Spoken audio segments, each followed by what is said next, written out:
The next time someone tells you the Quran confused Mary with Miriam, the sister of Moses, ask them one simple question. Who is speaking in verse 19:28? Open the Quran and read it. Mary returns to her people carrying the newborn Jesus, and the crowd, her accusers, the people who assumed she had committed adultery. They say, "O sister of Aaron, your father was not a man of evil, and your mother was not unchaste." This is an accusation scene. These are hostile people trying to shame her.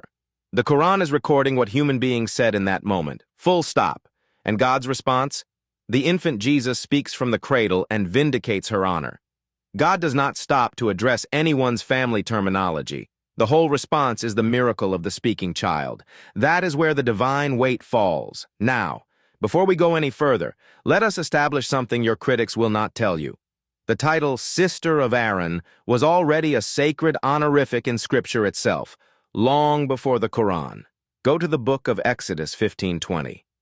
Miriam is introduced to the entire people of Israel with these words, Miriam the prophetess, the sister of Aaron, not daughter of Amram, not wife of anyone.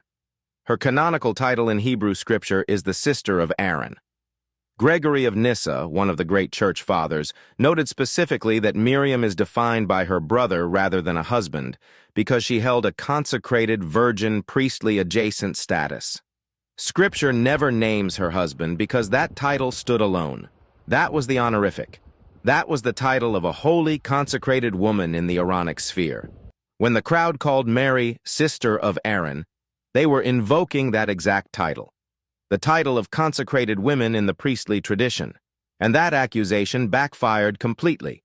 They reached for the highest priestly honor in Israel to condemn her, and instead named her correctly. She was not below Aaron looking up at him. She was beside him in sanctity.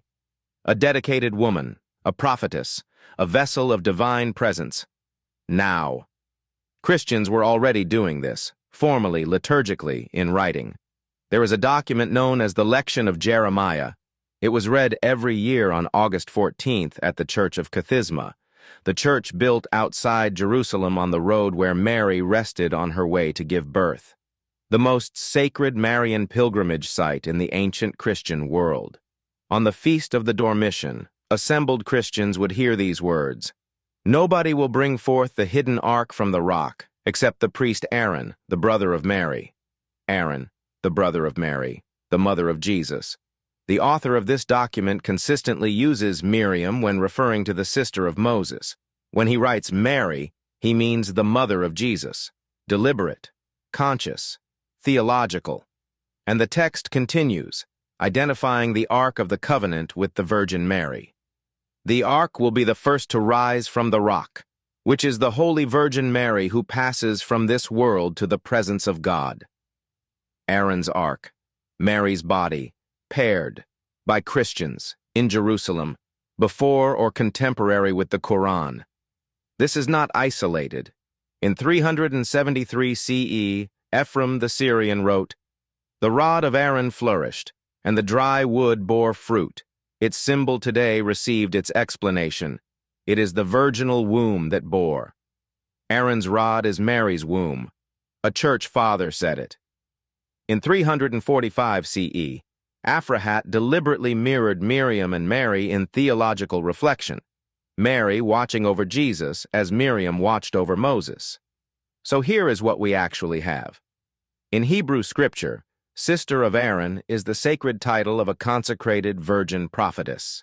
3 centuries before Islam, church fathers pairing Mary with Aaron's priestly symbols.